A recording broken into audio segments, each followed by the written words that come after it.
20 نومبر 1979 کی صبح جب خانہ کعبہ کا طواف جاری تھا تو فجر کی نماز کے فوراً بعد حرم کے سپیکر سے آواز آئی، اے مسلمانوں، قیامت آ گئی ہے اور امام مہدی کا ظہور ہو گیا ہے۔ ساتھ ہی ہر طرف سے گولیوں کی آوازیں آنے لگی۔ اس وقت 1 لاکھ سے زائد مسلمان بیت اللہ میں موجود تھے کہ اچانک 400 سے 500 لوگوں نے خانہ کعبہ پر حملہ کر دیا۔ 2 سیکیورٹی اہلکاروں کو گولی مار دی گئی۔ اس کے بعد جس کی بھی اونچی آواز آتی اسے مار دیا جاتا۔ احرام باندھے ہوئے مسلمان ڈر گئے اور بیت اللہ میں ہر طرف افراتفری پھیل گئی۔ ان 400 سے 500 مسلح لوگوں نے خانہ کعبہ کا طواف روک دیا اور سب لوگوں کو زمین پر بٹھا دیا۔ یہ تقریباً 40 سال پہلے کی بات ہے۔ تاریخ میں ایک بار پھر خانہ کعبہ کا طواف روک دیا گیا تھا۔ آخر کون تھے وہ لوگ اور اس دن کیا ہوا تھا؟ کیوں خانہ کعبہ پر حملہ کیا گیا اور کتنے دن وہ محاصرہ جاری رہا؟ کس نے خانہ کعبہ کو ان باغیوں سے آزاد کروایا؟ اس آپریشن میں پرویز مشرف نے کیا کردار ادا کیا؟ یہی ہماری آج کی ویڈیو کا موضوع ہوگا اور آج ہم آپ کو اس دن ہونے والے حملے اور بازیابی کی مکمل داستان سنائیں گے۔ میں ہوں Adil Jahangir, welcome to info at Adil. ہوا یوں کہ 55 سالہ کعبہ کے امام شیخ السبیل کعبہ کے بالکل سامنے کھڑے تھے اور ان کے پیچھے صفوں میں نمازی موجود تھے۔ امام نے معمول کے مطابق نماز پڑھائی۔ اس کے بعد انہوں نے مصلی پر اپنا رخ تبدیل کر کے مائک میں دعا شروع کی۔ اسی دوران انہوں نے دیکھا کہ پچھلی صفوں سے کچھ لوگ کندھوں پر ایک تابوت اٹھائے ہوئے آگے آ رہے ہیں۔ یہ کوئی غیر معمولی بات نہیں تھی۔ حج ابھی 20 دن پہلے ختم ہوا تھا اور ابھی لاکھوں حاجی مکہ میں موجود تھے۔ ان میں سے جو بھی فوت ہو جاتا اس کے لواحقین کی کوشش ہوتی کہ نماز جنازہ مسجد الحرام میں امام کعبہ کی امامت میں ادا ہو۔ شیخ السبیل نے دعا جاری رکھی، لیکن سروں پر سرخ دھاری دار صافے باندھے یہ لوگ انہی کی طرف بڑھتے گئے، حتیٰ کہ بالکل قریب پہنچ گئے۔ ان کے آگے آگے میلے کچیلے کپڑوں میں ملبوس الجھی ہوئی داڑھی والا ایک آدمی تھا۔ اس نے امام کعبہ کو ایک طرف دھکیل کر ان سے مائک چھین لیا اور مائک اپنے منہ کے قریب لا کر بدوی عربی میں پوری طاقت سے چیخا، برادران اسلام، اللہ اکبر، مہدی کا ظہور ہو گیا ہے۔ اسی دوران اس کے ساتھیوں نے اپنے اس تابوت میں چھپی ہوئی کلاشنکوفیں نکال کر لہرانی اور جوابی نعرے لگانے شروع کر دیے۔ مہدی کا ظہور ہو گیا ہے، مہدی کا ظہور ہو گیا ہے۔ مکمل حملے کے بعد لیڈر جوہیمان العتیبی نامی 33 سالہ سعودی شہری سامنے آیا اور اس نے امام مہدی کی آمد کا اعلان کر دیا اور اپنے ہی ایک ساتھی کو سب کے سامنے بلا کر کہا کہ یہ محمد بن عبداللہ القحطانی ہے اور یہ امام مہدی ہے۔ آپ سب پر فرض ہے کہ اس کے ہاتھ پر بیعت کرو۔ کہا جاتا ہے کہ وہ رشتے میں اس کا بہنوئی تھا۔ حملہ آوروں کی قیادت کرنے والے اس شخص جوہیمان بن محمد بن سیف العتیبی کا تعلق نجد کے ایک مشہور بدو قبیلے سے تھا۔ خانہ کعبہ میں داخل ہو کر دروازے بند کر دیے گئے اور 1 لاکھ نمازیوں کو یرغمال بنا کر مسجد کو اپنے کنٹرول میں لے لیا گیا۔ طواف کعبہ روک دیا گیا۔ اس نے اپنے بہنوئی محمد بن عبداللہ القحطانی کو امام مہدی قرار دے دیا۔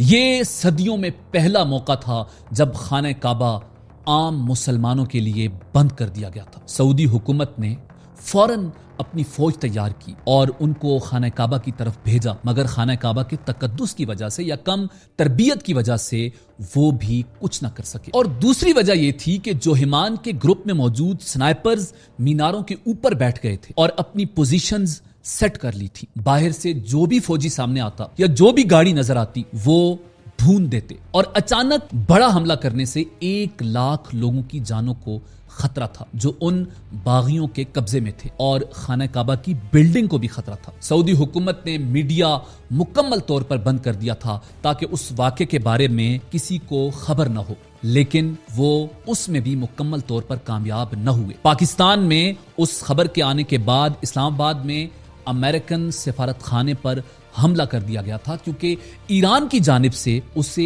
امریکی اور صہیونی سازش قرار دیا گیا تھا۔ پوری دنیا میں یہ خبر پھیل گئی اور وہاں موجود پوری دنیا سے آئے ہوئے عمرہ زائرین میں سے بہت سارے مارے جا چکے تھے۔ خانہ کعبہ پر باغیوں نے مکمل کنٹرول حاصل کر لیا تھا اور جو بات کرتا اس کو گولی مار دی جاتی۔ آپ سوچ رہے ہوں گے کہ اچانک ایسا کیسے ممکن ہوا؟ دراصل باغیوں کا لیڈر جوہیمان العتیبی اس سے پہلے سعودی قومی گارڈ کا اور سعودی فوج کا بھی حصہ رہا تھا. وہ سارے راستے جانتا تھا. اسے ایک ایک خفیہ جگہ کا پتہ تھا. اس کا باپ بھی آل سعود کے ساتھ اٹھتا بیٹھتا تھا. جوہیمان ایک وقت میں سعودی مفتی اعظم کا شاگرد بھی رہا تھا اور وہ کئی سالوں سے سعودی حکومت کے خلاف کام کر رہا تھا اور کئی بار جیل بھی جا چکا تھا. یہ سارا پلان کئی سالوں سے چل رہا تھا. خانہ کعبہ کے اندر اسلحہ مرنے والوں کے کوفنز میں ڈال کر سپلائی کیا جا رہا تھا اور یہ کام اتنے خفیہ طریقے سے کیا جا رہا تھا کہ کسی کو خبر نہیں تھی. اور یوں 20 نومبر کو ان دہشت گردوں نے اپنے پروگرام کے مطابق خانہ کعبہ پر قبضہ کر لیا تھا. تقریباً 2 ہفتوں تک وہ محاصرہ جاری رہا. 2 ہفتوں تک طواف کعبہ بند رہا. ان خارجیوں کے حملے کا مقصد یہ تھا کہ مسجد الحرام پر قبضہ کر کے نقلی امام مہدی کا اعلان کیا جائے تاکہ دنیا بھر سے مسلمان اس کی بیعت کے لیے آئیں اور سعودی عرب پر پریشر ڈالیں کہ امام مہدی کو کچھ نہ کہا جائے. اس سے یہ ہوتا کہ سعودی عرب کا ذریعہ معاش بھی ختم ہو جاتا اور دیگر ملکوں کا سعودی حکومت کی سیکیورٹی سے اعتبار بھی اٹھ جاتا. اور اگر یہ قبضہ کچھ عرصہ مزید رہتا تو یقیناً دوسرے ممالک اپنی افواج مسجد الحرام کو آزاد کرانے بھیجتے، لیکن ان کے اور سعودی عرب کے مابین بھی جنگ شروع ہو جاتی. یہ ایک پری پلانڈ سازش تھی. سعودی حکومت سوچ رہی تھی کہ کیسے خانہ کعبہ کو آزاد کروایا جائے اور سیکیورٹی فورسز حکومت کی طرف سے سگنل ملنے کا انتظار کر رہے تھے. سعودی فوجیوں نے گرین سگنل ملنے کے بعد مختلف حکمت عملیوں پر کام کرنا شروع کر دیا. 3 طرف سے حملہ کیا گیا، لیکن جنگجوؤں کی عمدہ پوزیشن اور ڈسپلن کی وجہ سے سرکاری فوج کو بھاری نقصان اٹھانا پڑا اور وہ پسپا ہو کر مجبور ہو گئے. اس کے بعد ہیلی کاپٹر سے فوجیوں کو مسجد کے اندر اتارنے کی کوشش کی گئی، لیکن جنگجوؤں نے انہیں چھت پر اترنے سے پہلے ہی فضا میں بھون ڈالا. اسی دوران کسی کو بن لادن گروپ کا خیال آیا. یہ کنسٹرکشن گروپ چونکہ مسجد کی توسیع کا کام کر رہا تھا، اس لیے ان کے پاس تفصیلی نقشے موجود تھے. اسامہ بن لادن کے بڑے بھائی سالم بن لادن نے مسجد کے بارے میں معلومات فراہم کرنے میں اہم کردار ادا کیا. اب معاملے کی سنگینی کھل کر سامنے آئی. مسجد الحرام کے اندر طویل راہداریوں، دالانوں، صحنوں، تہخانوں اور سرنگوں کا جال بچھا ہوا تھا. اس لیے براہ راست کارروائی سے ہزاروں لوگوں کی جانوں کے نقصان کا اندیشہ تھا اور کامیابی پھر بھی مشکل دکھائی دیتی تھی. ادھر جوہیمان اور اس کے ساتھیوں کی جانب سے مسجد کے لاؤڈ سپیکر سے تقریروں کا سلسلہ جاری تھا.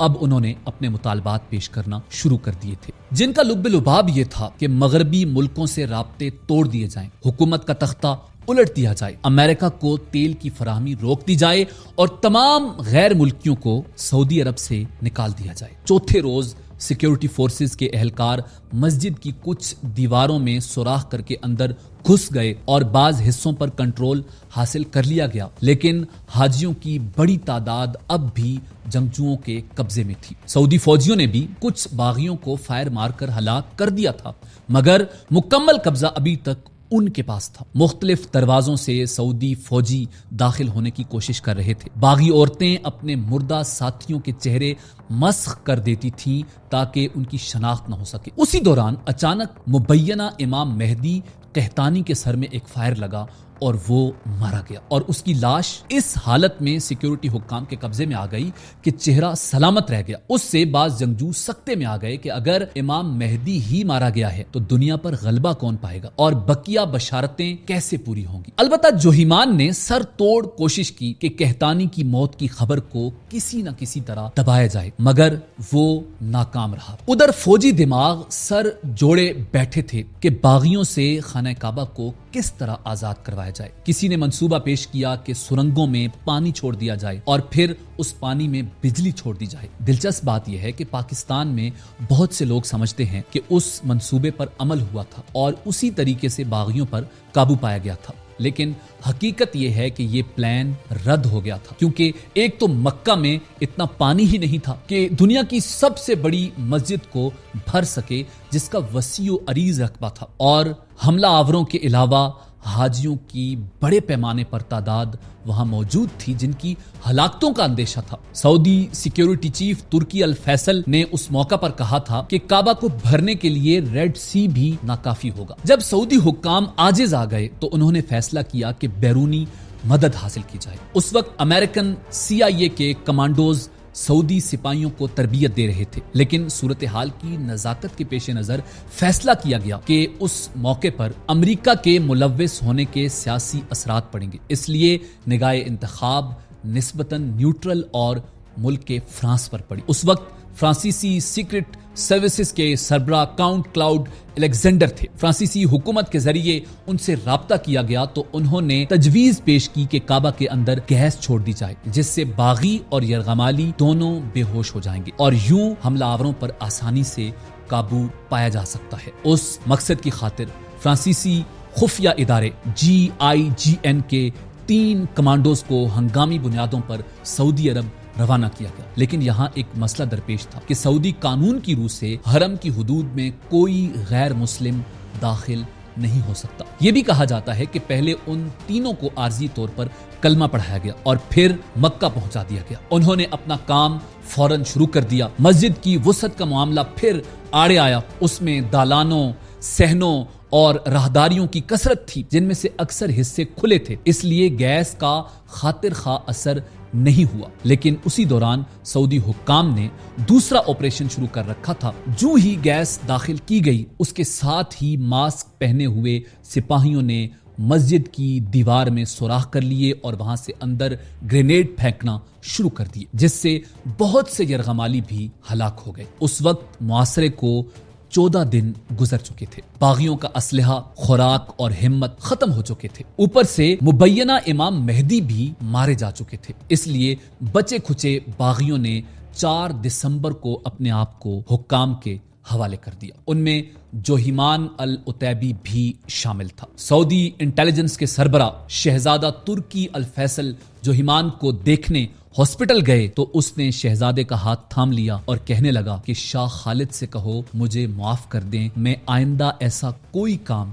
نہیں کروں گا، مگر اس وقت بہت دیر ہو چکی تھی۔ He looked up at me and he said, Sir, I'm very regretful. Please, can you intercede for me with King Khalid? اس کی درخواست قبول نہیں کی گئی اور اگلے چند دنوں میں جوہیمان کو اس کے 62 ساتھیوں سمیت سرعام سزائے موت دے دی گئی اور یوں اس واقعے کا خاتمہ ہوا۔ 2016 کے دوران اس قسم کی اطلاعات گردش میں آ گئیں کہ پاکستانی کمانڈوز نے بھی اس آپریشن میں حصہ لیا تھا۔ جب جنرل پرویز مشرف اقتدار میں آئے تو یہ بھی کہا جانے لگا کہ ان کمانڈوز میں وہ بھی شامل تھے۔ 2016 میں ایک نجی چینل کے اینکر جاوید چودھری کے پروگرام میں پاکستانی سیاستدان احمد رضا قصوری نے بھی اسی قسم کا دعویٰ کیا تھا کہ میجر پرویز مشرف نے کعبہ سے دہشت گردوں کو فلش آؤٹ کیا، لیکن اس دعوے کی تردید میں دیر نہیں لگی۔ چند منٹوں کے اندر اندر اسی پروگرام کے دوران بریگیڈیئر جاوید حسین نے فون کر کے کہا تھا کہ یہ بات بالکل